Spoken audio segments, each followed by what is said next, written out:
these two play, are we going to get towards something a little bit outside the comfort zones of either of these, or are we just going to go back to Yike's Viego, which he's been so consistent on? Yeah, I was alluding to that. I think Yike has prioritized Viego over anything else in his champion pool. I feel like LDLC in general are a team that love kiting backwards and playing these team fights that way. So I think that Viego just fits perfectly, especially since you have the Aphelios right there. You allow people to run to you, you build a big fort around him, and then you have the Viego running in. But at this point, I'm thinking if maybe you want to steal away the Jinx Zao from X7. Well, but this is the kind of problem which you were going to run into, because you could play the Aphelios and the Viego and say, yeah, dive into us, but you're already outranged by the Jinx. What happens if you get tempted on a longer range champion in that mid lane? You're playing against double outrange for champions, which no longer get to play against the enemy diving into them because they're still all the way over there on the other side of the screen. So I think the Xin Zhao, it kind of breaks that trend and says, look, at least we have some way to get back onto you. Ooh, look it! Ooh, look it! So this is something that has been raising in priority along something like Tempt Vex, would make a lot of sense. A lot of dive, a lot of way to threaten even something like that Aphelios Xin Zhao, which has been pretty high priority across this tournament.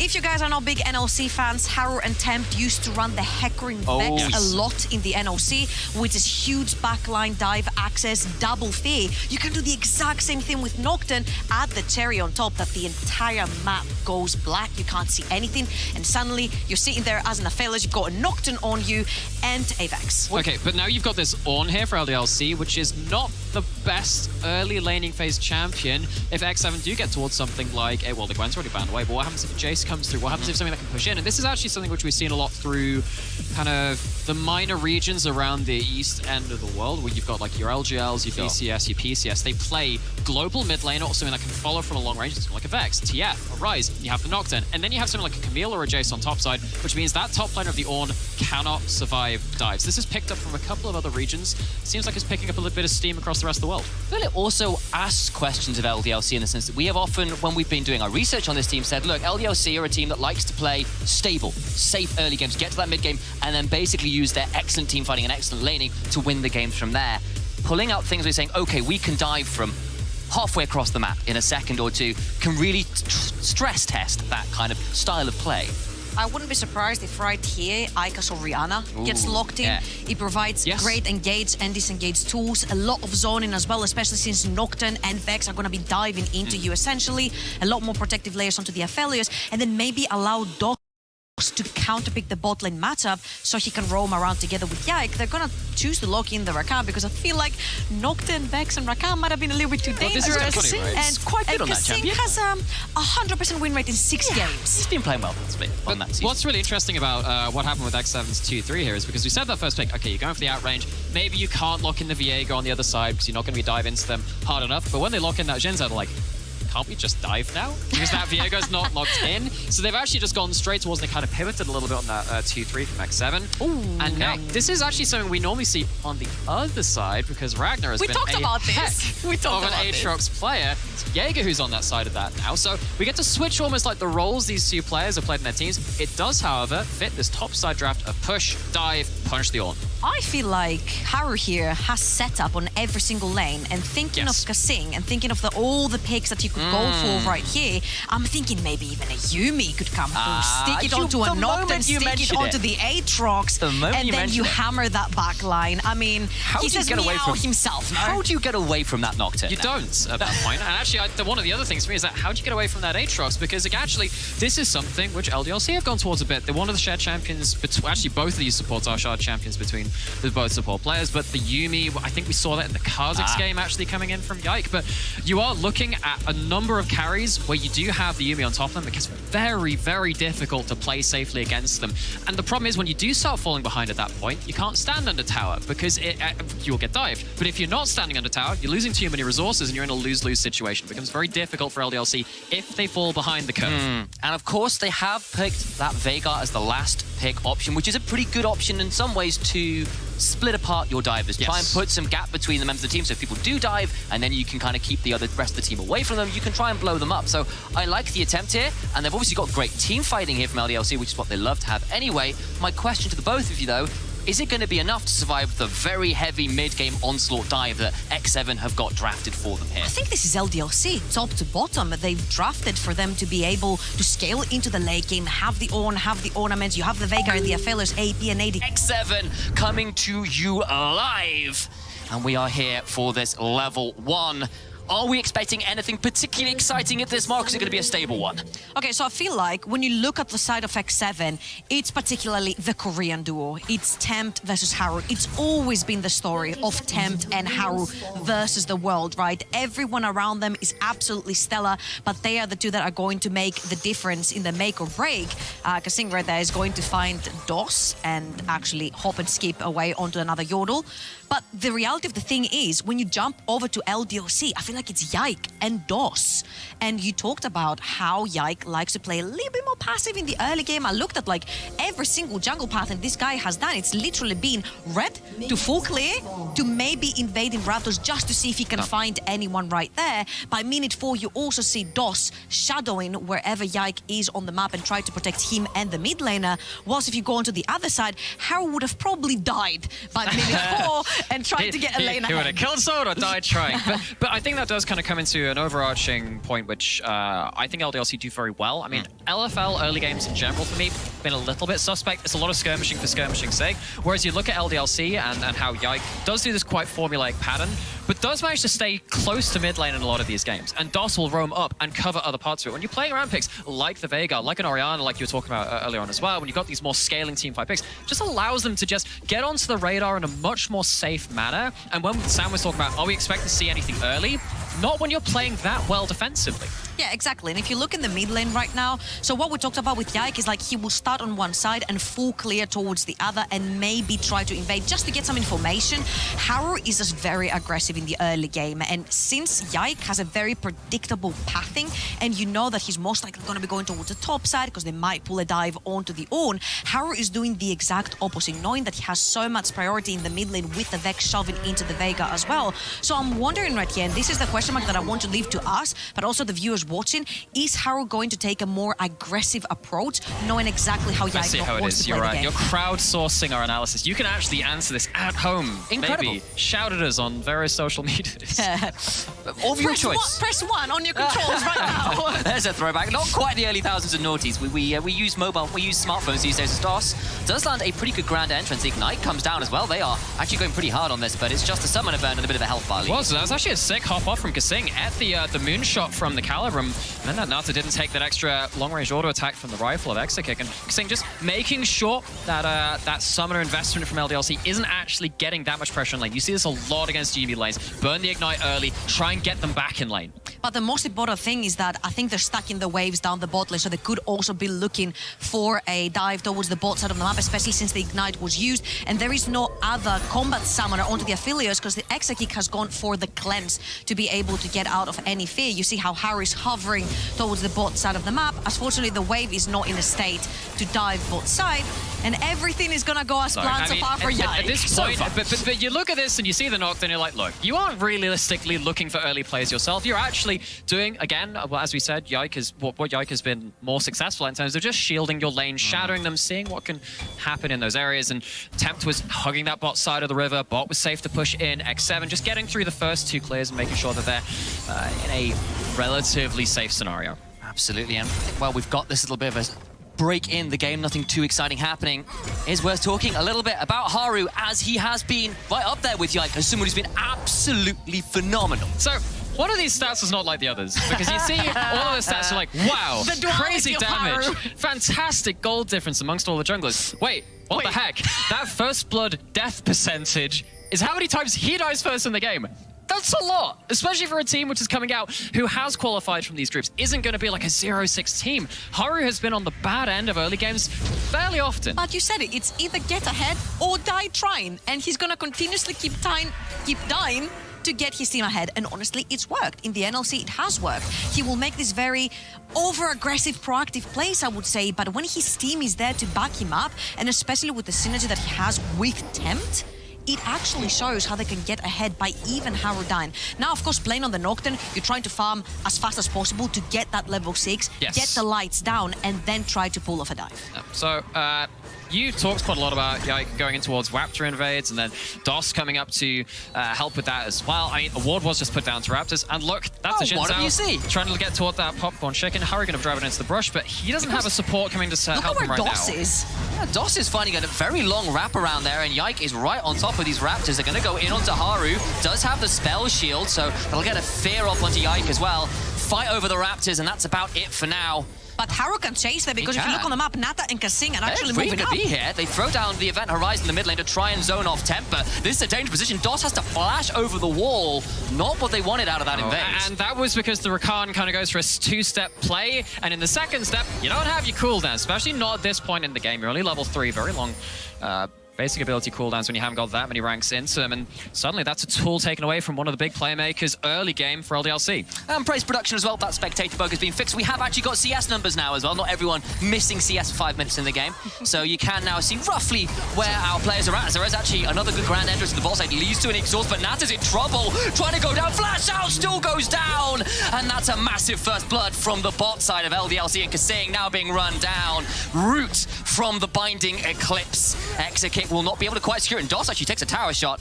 Can't secure the double. And you know, this is something we started to see a little bit more out of X7 in the second round. Robin, where actually their 2v2 was not all sunshine and rainbows. Nata and Kasing just getting caught a little bit too far forward with that Rakan W.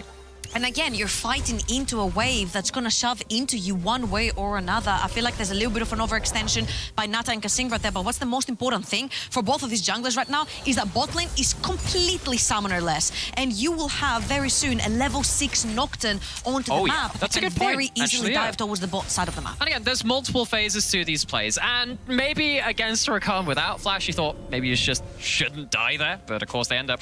at least at that point, they do get all 4 summoners. That is now a big target on bot side. I thought it would potentially be going towards top side. You can see that the Aatrox has had wave push for most of the game. It hasn't led to too many advantages. I thought that this is going to be more of a top side centric draft from X7, but when you have that opening, it makes sense to try and take advantage of it. Fun little story here as well, because of course, Kasing got knocked out of the EU Masters in last year, of course, when against Misfits Premier in the quarterfinals. But before that, I remember it quite vividly. But the time before that he got knocked out would have been all the way back in spring 2020, where he was knocked out on BTXL by none other than LDLC. Oh, so going down there in the bot side, of course he didn't, but his AD carry did. It's a little bit of a throwback to that, which is probably not what he wants to be remembering right now.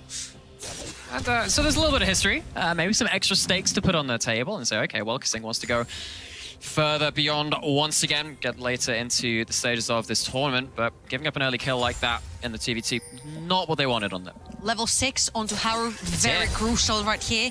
Pathing towards both sides, he's gonna clear his wolves, head towards that red buff probably, and then maybe try to pull in a dive, because look at the wave right now. Exakic's wave is building up, which means he's gonna shove in, and by the time it does, look at the Korean doing the mid lane tempt, and Haru moving in as one. Another thing to point out is there is currently no teleport up there. That's completely off center. Either way, but you can see that it's in the same kind of vicinity.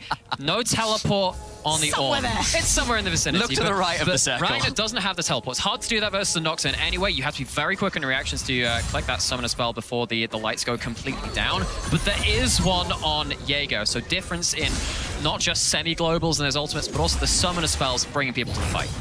8 minutes has crested about 45 seconds ago, which means Yike is taking the opportunity right now to start up the early Herald, and that's a pretty big deal. It's a CS discrepancy for Haru, which has led to him getting a significant solo advantage, which is something he likes to go towards, and he has got that paranoia to burn at some point, but it does look like that will be the Herald secure, but now Yike needs to think about getting out of here. Just go straight in on that. Massive damage coming through. Jaeger's gonna try and secure a kill onto the back end as Ragnar's been left out to dry. Can maybe Fat Flash the wall, does so. Jaeger following up, trying to get the last auto down. It's going to be bloody close, but he does manage to secure it. Yike in over the back end of this, and he does get the turnaround kill. Flash forward from Haru, who's going to get that one back. It's a 2-for-1 in favor of X7. It's a 2-for-1, and what this also does is give a lot of gold to that top side. Again, this is something which we pointed out very early into the game, saying, hang on, what happens if you get these early kills over towards that top side of the map? Doesn't this get difficult for LDLC to defend against lands those tower dives later, but still gets damn close. Does indeed. Either way, it will be,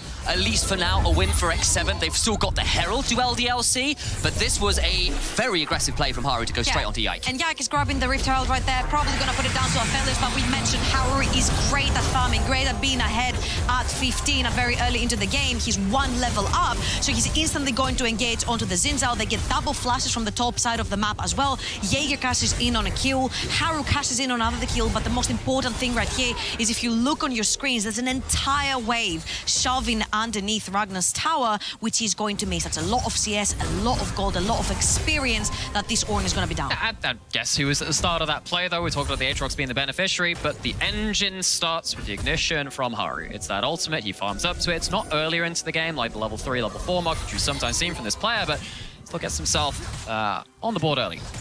Of course, that Paranoia now on cooldown alongside the World Ender. Probably about 30-40 seconds left on that one, but there is a Dragon alive, and Nate is going to run into DOS. They throw down the final chapter as well. Can't quite secure that kill, though. It'll be the ultimate down, but DOS has to burn the quickness to get far enough away from the chasing Jinx. But every time you blow a big ability like that, the ultimate, you blow a flash like we saw earlier onto that Raptor Spear, makes it harder to shut out the Jinx Yuumi from the game. And while we have seen that one kill go over, and we've seen a CS lead go over to the side of the Aphelios and the Rakan, it's not really something you want to be depriving yourself of resources to deal with in the next few minutes. And again, if you look on your screens right now, 77 CS to Haru, 72 for the side of Yike, but Haru also has his Raptors up, he has his Wolves up, and he has his Gromp up. And what he can very easily do is walk towards the top side of the map, potentially maybe even pull another dive onto that Ornn, deprive him completely of what he needs to be in the early game, which is an undivable rock in the top side of the map, and just give LDLC the first Dragon. Okay, so we can see that they're starting up this Dragon, just looking look at at towards Jaeger, this he's map, actually walking down. But he's actually just managed to shove in, get a ward even onto the enemy Raptors. They're going again. Going straight on, remember there is no flash. There's surely no hope. They've thrown down the Crescent Guard. It's not enough. His Temp follows up with a Shadow Surge. And the jungler falls again. Superstar for LDLC getting caught out in the river twice now. They're just playing it a little slowly, or LDLC. They're trying to play towards again, maybe catching out the 2v2. That was where some good news happened for them. But you still don't have top prior. You still don't have mid prior. Just before this, you pointed out, Trouble, that Jaeger walks in towards that top side jungle and then walk back down towards that Dragon. Well, yeah, LDLC don't have the ability to stop X7 turning up at the right place at the right time. And look at the levels again. Level 9 for Haru, level 8 for Yike. He has his entire side spawned as well, so he's gonna go towards there and clear that one up. And again, every time you have an Aatrox that is really strong, you have to be looking for this top side possible plays. But let's look at this one again, because Haru pulls the trigger on his own yet again, and he does that because that big cooldown was blown out of the Rakan, which means he cannot get stopped, he cannot get taunted, he cannot get locked down, and he has Vex flying in with him, which is the Haru 10 special. And you still don't have your solo laners there to respond. Speaking of those solo laners, though, Acre is going to get a cash injection from that Herald. That's going to be the sunk cost of that, but it still is only 2 plates. It's not taking down that mid lane turret. How much is this realistically going to mean? Getting gold on your Veigar can help. That's why maybe DOS is looking to put the hurt on a little more. Indeed, I was about to comment on the gold lean being only 200 or so in favor of X7, so really not a big difference in this game, despite a few plays in a row going X7's way. It's still a very close game, and they do a fair amount of damage back with that Shadow. Well, it's not the Shadow Surge, of course, it's the personal space and the lightning. Throw down the rocket. Whoa! That is a sniper. That's a sniper. A whole lot of high caliber weaponry.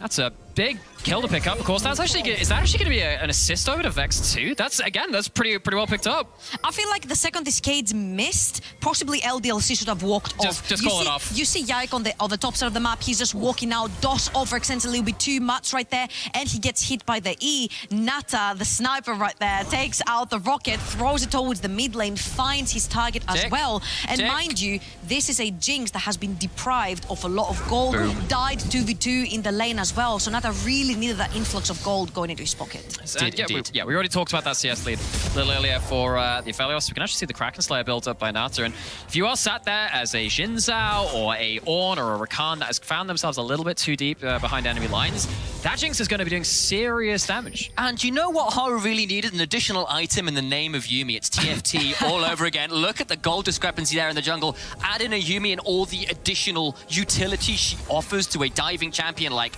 this Nocturne. turn, and you should start to feel a little bit nervous for LDLC right now. And speaking of that Yuumi, it's Yuumi that has actually at this point survived the laning phase. We had a few worries about it, of course we did, in terms of that first kill being given over, the CS lead, but now it's not just the Nocturne which can benefit from this, it's the Aatrox who is ahead of their lane opponent, who is pushing in continually, who is getting themselves to a really, really strong point in power. This Yuumi has many options to go forward with. I'll call it out. We praise LDLC for their stable early games and their incredible team fighting. They are so good if they can get to that point in the game. They're not that far behind. You've got Exakick in a position where he could do some damage, especially if he can get to another half item, full item. But they need to be able to stall over the next 5 minutes, and we're way past that 10-minute mark, and they seem to have done pretty well right now. I put that pin down, never mind talking to you, because they're going straight in mid lane. Can't quite secure it, though. LDLC just get Haru. They blow him up with the Primordial Burst, and they're going to get 2 here. Make it 3. They overdive. Absolute disaster for X7. Haru and Tent are going in alone yet again, thinking because they have the cat on them, they can actually win this fight. But the buttons are there. The taunt is there from DOS. It's very powerful. Yike's ultimate as well, which keeps him safe for so long.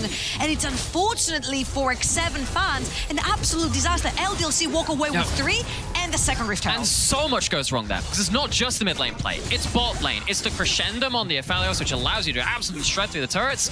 And you know what happened in that mid lane play, going back to that? It's the jungle and the support coming to help that lane. We know this is what LDLC do. It's one of the things they are absolutely incredible. And while this looks like a very fun, aggressive play at first, you're diving into a flash on the Veigar, who still has their ultimate available, and the jungle support helped them bridge that gap in the gold and the power of which X7 had at that point. They don't get the burst. I feel like the combo right there onto the Veigar could have been a little bit better. The fear into potentially the Yuumi lockdown could have been better to like get rid of the Veigar really quickly and then turn it into a 3 versus 2. But unfortunately, that wasn't the case. Aika managed to flush away, and it is now a 2-0-1 Veigar sitting in the mid lane with Everfrost and a needlessly large rod. And actually, this is going to hurt massively, because if you look on the side of X7, they're all squishies. But also look at those Motrets. Next time you go for that CC combo, trying to overlap it, you are going to eat a Veigar roll. They are going to be able to escape a part of that CC and probably return fire with a QR. Ragnar, though, did take a lot of damage and needs to think about getting out of it. Goes unstoppable to time out the horror, but it's not going to be enough to just get the kill. And now the rest of the fight comes in. Crescent Guard is down. Here comes the rest of X7. Aika is on a killing spree, though. Nata in a difficult position, flashes over the wall. Dos follows, but I don't think he wants it. Look at Haru on the other side. He's a 2v1, and it should surely be a trade. Goes golden to Dos, but I'm not sure that stopwatch buys enough time. It is a 2-for-2, all saying said and done. Giga flashing forward. The wall ender is down, but he gets slowed by Yike over the wall with that Umbral Chains. Gets in, keeps pulling them back. So much damage with the Darkin Blade. Shut down goes the way of Jaeger. And you know what? We've seen some pretty fine performances out of Jaeger on a regional level, but I thought he might end up being one of the weaknesses for X7 at this tournament. That has absolutely not been the case. Finally shows up to one of these bigger fights, gets a kill for it. I just really hope we get this replay, because Yike pulled a sick play onto Kasing, ulting him while he was transitioning from one champion to another. This is going to be the Veigar teleport. Aika is coming in, no flash, no ultimate. X7 are gonna get the Jinx excited, gonna get the Dragon, get the F out. But the most important thing is that every time X7 are pulling the trigger for a play like this, Exakick is all alone in a side lane, banking in on these kills. They're going in. Oh, they get the ult. They won't be able to follow it up, though. An Exakick might use this opportunity, though, having interrupted the reset, to try and get on this mid lane tower. Haru's in a lot of trouble, gets knocked up and taken out with a dark matter.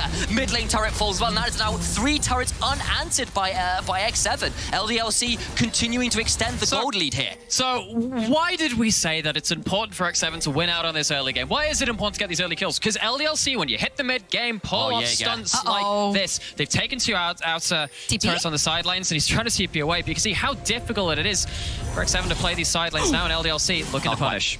Can't knock him up, can't interrupt, and Jaeger gets out, but the TP is burned. We'll get that replay you asked for. Let's watch that little interaction. We have to watch this replay, because even though there's like 4 members versus 1, Ragnar is an own and he survives long enough. Keep your eyes on Yike, because the second Kasing is going to leave Haru to jump onto Thames. He gets instantly altered away by Yike. That was such a beautiful play, which means that all the buffs that you get from the Yuumi and all the heals, Kasing could not use for a few seconds, as he's locked out of attaching to anyone. But while this is, you know, we talk about the mechanical plays in this one again, it is fair to say this is still close. There's 2 deaths on the side of X7, and this is without that Aphelios, who has now solo taken 2 towers on side lanes. As soon as X-Kick starts turning up, as much as this is a lot of eye candy for X7, just kind of pulling out some of these edge case scenarios, as soon as that Aphelios is there, it is a much harder job to do that. Absolutely is, and I think it is probably worth highlighting that mid laner from LDLC. Tempt and Aker have been so critical to their teams, but Aker right now on this Veigar looking absolutely dominant. But we're gonna bring it up. We can't even talk about it because they're going straight in on the jungler. Yike goes down again. They'll call out the Forge God, but it goes wide now. Ragnar in a very difficult position. Will get to back away. What's Tempt? Because he has a really nice flank angle. He could have also hit the R onto Exegik or Aika, but I think here X7 learned from past mistakes. They take the first engage, take one member down, back out. That's what they need to do. Grab some vision, take what's given to you, and then back out. They keep feeding kills into Jaeger, and later on, that Aatrox with the Yuumi could be completely unstoppable. Potentially could be, but still got to get through that Aphelios, and in that fight had the Severum, had the Infernum, big ultimate turnaround damage, and you pull that Moonlight Vigil of those different flavorings. And again, we know X7 are a team that do overdive. We know that LDLC are very handily able to handle these diving comps. You don't win that 1v2, don't go for it. Maybe with Akers there, you can try a little more boldly. But if X7 have been overdiving in LDLC, they're in trouble. They're gonna have to get out of here. That's the quickness. It's a double charm into the event horizon, and down goes Jinx alongside the Yuumi. 2 are dead, Baron's alive, and LDLC are right on top of it. And these are the mistakes that made X7 lose back-to-back games to Kamakop and not take the first seed. You're walking into no vision at all as ADC with your Yuumi. You're gonna end up going down. Let's see if X7 can pull this off. You've got Paranoia, you've got Shadow Surge, you've got a World Ender popped in. Ragnar's going into the pit to stay alive, but they missed the Shadow Surge, but Wait still goes down to Baron. Now they need to try and play this one out. It is a 2v4. Paranoia is popped. The Baron has been stopped at 3k HP. Haru on the blast cone, off of vision. Jinx ult available. Get in here. Jinx ult is available. There's a flash for Haru as ult well. He would be able to get in. He gets into the back of the bed. It will be a smite, but it is still going to be Yike that wins it out. They get the kill as well. LDLC now getting out 6 kills onto this Veigar now as well. It was 50 HP in it. Gets damn close once again, but this is kind of just on Nada. You don't have safety to be here. You don't have Paranoia even off cooldown at this point, nor would they even have been in range to do that. This is just very aggressively pushing into the river with none of that support. Don't have that flash. Big overstep from Nata, which LDLC pounced on, and this is LDLC's mid-game. This is the point where we thought, yeah, they're a bit difficult to deal with when they are in a advantageous spot when they do get to that point in the game. And though Jaeger is strong, though you have... Oh, that is such an execute. I was about to say, that's an execute. Normally you assume that execute involves some kind of missing HP. No, that was still whole health bar. Most of the HP bar still in place. I was 6% HP or something and he disappears. And of course, it's all up to Haru and Tempt again to try and get that still. And the rocket was coming in but was blocked by DOS. But all in all, LDLC are taking every single inch that's given to them and they're completely running away with it. Now it's so difficult to defend. They have to pull Jaeger back from the top side of the map. It's definitely going to be one inhibitor going down. The other waves have been pushed away by both Jaeger and Tempt. Well, they're actually keeping Jaeger up there for now, trying to find something. They don't have those objective bounties unlocked to them. They have 2 dragons, which of course makes it harder for them to get to that point, but LDLC crushing through the map. Absolutely, and from an early game where we had a Fed Nocturne, he was ahead in levels against his Jins at 1 misplayed mid-game dive, and the snowball back from LDLC has been nothing apart from exceptional. They are now up near enough 6,000 gold. They've got Baron to work with still. They've not taken this dragon, but they can stop the soul point coming through, and I feel like this is their game to lose from this point. Look at that Veigar! There's a few questionable choices that I'm seeing on the map right now. For example, Haru trying to shadow Nata pushing in the mid-wave, but like you have 5 Baroned up minions on the both side of the map trying to take your entire base. You need to back at some point. And you do, but the problem is, how do you deal with this 5-man unit? You can't dive into them. They have too much gold. They got the Baron. They got everyone there ready and waiting for. Down. Cage is down. I still don't think that's enough because you get Q and ulted onto your knockdown onto the first diver. They die immediately. I think the X7 just need to weather out this storm. It doesn't matter how much of your base you lose as long as the Nexus is alive. Here we go. They're going for it. But they're going to think about it. Shadow Surge goes wide though. Now Jaeger's in trouble. Flashes away. Gets charmed up, but actually healing up pretty well right now. Big damage back. He's still alive. But Yike will surely secure that kill. And now the flashes forwards come through. X7 trying to turn us around. It's a good final chapter, but they can't kill anybody. Temp goes in for a fear, but will not get the kill. Stopwatch is in, but still, they're alive. It's a double back for attempt, but they can't quite secure the kill. No way. Exekick does not go down. Kasing is left to fall as well, and just like that, it's a game to LDLC. And it's a fight too far. You see the 5-man unit. It was always gonna be a tough ask. Just like that, we have got our game 1 victors. LDLC weathered the early storm and snowballed the mid game in extraordinary fashion. And